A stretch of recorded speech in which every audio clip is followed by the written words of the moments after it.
9 घंटे चिता पर रखा रहा मां का शव और शमशान में आपस में लड़ती रही बेटियां। घाट पर हुआ हाई वोल्टेज ड्रामा। बेटियों ने मां के साथ किया इतना बुरा कि सुनकर चौंक जाएंगे आप। अंत समय पर संस्कार तक रोक दिया, पूरा दिन नहीं जलने दिया शव। जिन बेटियों को पाला, पढ़ाया, लिखाया, बड़ा किया, उन्होंने ही दिया धोखा। अंत समय में हुई एक दूसरे के खून की प्यासी। 9 घंटे तक चिता पर पड़ी रही मां की लाश और छोटी सी चीज के लिए आपस में लड़ती रही ये बेटियां। संस्कार कराने आया पंडित भी 8 बार शमशान से लौटा। सभी समझाते रहे, लेकिन बेटियां कहां मानने को तैयार थी। इन बेटियों ने तो माँ बेटी के रिश्ते को कलंक ही लगा दिया। वो कहावत तो आपने सुनी ही होगी कि बाप बड़ा न भैया, सबसे बड़ा रुपया। लेकिन इन बेटियों ने तो इस कहावत में अब मैया को भी शामिल कर दिया है। इस माँ को क्या पता था कि उसके साथ आखिरी सांस में उसकी बेटियां क्या करेंगी। वही बेटियां जिन्हें उसने बड़े चाव से पाल पोस कर बड़ा किया था। उसका कोई बेटा नहीं था, इसलिए उसने सोचा होगा कि बेटा नहीं है तो क्या हुआ, बेटियां मेरा ख्याल रखेंगी। जैसे सब कहते भी हैं कि माँ बाप का दर्द तो बेटियां ही समझती हैं, लेकिन यहाँ तो उलट हो गया। बेचारी माँ मुक्ति के लिए तरसती रही कि कोई उसका संस्कार करे तो इस सांसारिक मोह से उसे मुक्ति मिले। लेकिन भला यहाँ तो झगड़ा जमीनों का था, जो सारा दिन खत्म ही नहीं हुआ।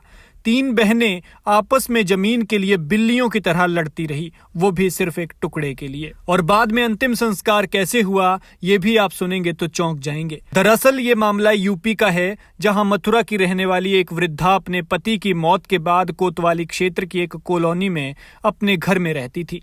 2 बेटियां भी उसके साथ रहती थी। वृद्धा के नाम 4 बीघा जमीन थी। इसमें 1.5 बीघा जमीन पहले ही बिक चुकी थी, तो अब 2.5 बीघा जमीन ही नाम रह गई थी। लेकिन 98 साल की उम्र में रविवार सुबह वृद्धा की मौत हो गई।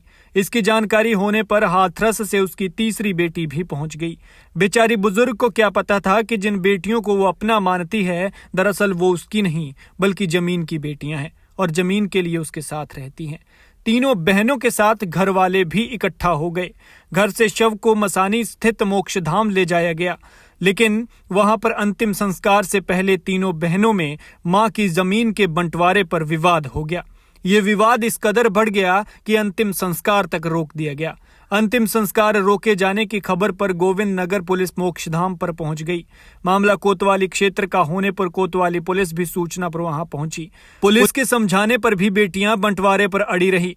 बड़ी मुश्किल से शाम करीब 5 बजे तीनों में समझौता कराया गया। इसमें एक बहन विधवा है जिसके नाम 1 बीघा और 2 बहनों के नाम 1.5 बीघा जमीन की लिखा पढ़ी एक स्टाम्प पेपर पर करवाते हुए समझौता कराया गया। इसके बाद तीनों बेटियों के बेटों ने अपनी नानी का संयुक्त रूप से अंतिम संस्कार किया गया। थाना प्रभारी रवि त्यागी कहते हैं कि वृद्धा की मृत्यु के बाद उनकी 3 बेटियां मां के नाम की जमीन के बंटवारे को लेकर मोक्षधाम पर विवाद कर बैठी।